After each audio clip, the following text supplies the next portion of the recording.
శ్రీకృష్ణ. ఓం నమో భగవతే వాసుదేవాయ.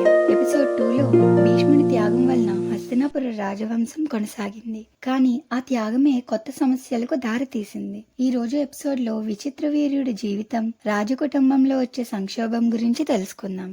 భీష్ముడు తన తండ్రి శంతనుని మరణం తర్వాత సత్యవతి కుమారులైన చిత్రాంగదుడు మరియు విచిత్ర వీర్యుల్లో చిత్రాంగదుడును యువరాజుగా నియమిస్తారు. అతను శూరవీరుడు, కాని యువకుడుగానే గంధర్వుడి చేతిలో మరణించాడు. అప్పుడు విచిత్ర వీర్యుడును హస్తినాపుర పాలకుడిగా చేస్తారు. రాజ్యాన్ని పరిపాలించేందుకు భీష్ముడు అతనికి సహాయంగా ఉంటారు. ఇదిలా ఉంటే కాశీరాజు తన ముగ్గురు కుమార్తెలైన అంబ, అంబిక, అంబాలికలకు స్వయంవరం ఏర్పాటు చేస్తారు. హస్తినాపురంను ఆహ్వానించరు. దీన్ని చూసిన భీష్ముడు కోపంతో స్వయంవరానికి వెళ్తాడు. అక్కడ రాజులను ఓడించి ముగ్గురు కుమార్తెలను బలవంతంగా హస్తినాపురంకు తీసుకువస్తాడు. విచిత్ర వీర్యుని కోసం అంబిక, అంబాలిక వివాహానికి సిద్ధం అవుతారు. అంబ భీష్ముని దగ్గరికి వచ్చి తన ప్రేమ విషయం సాల్వుడితో ఉంది అని చెప్పి వదిలేయమంటాది. కాని సాల్వుడు ఆమెను తిరస్కరిస్తాడు. భీష్ముడు కూడా వివాహం చేసుకోలేను అని చెప్పి తిరస్కరిస్తాడు. కోపంతో అంబ శపథం చేస్తుంది,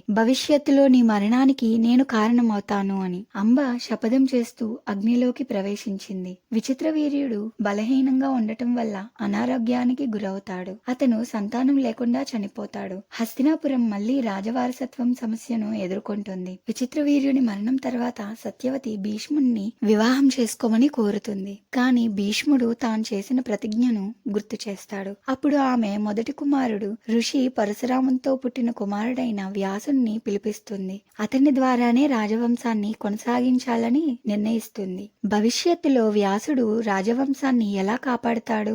ఈ ఆసక్తికర విషయాలు తెలుసుకోవాలంటే మా ఛానల్ ను వెంటనే సబ్స్క్రైబ్ చేయండి. ఈ ఎపిసోడ్ హస్తినాపురంలోని సంక్షోభానికి బీజం వేసిన ఘట్టం. ఎపిసోడ్ 4లో వ్యాస మహర్షి దిగివచ్చి రాజవంశాన్ని ఎలా కొనసాగించాడో చూడండి. ఈ వీడియో కనుక మీకు నచ్చినట్లయితే లైక్ చేయండి, షేర్ చేయండి.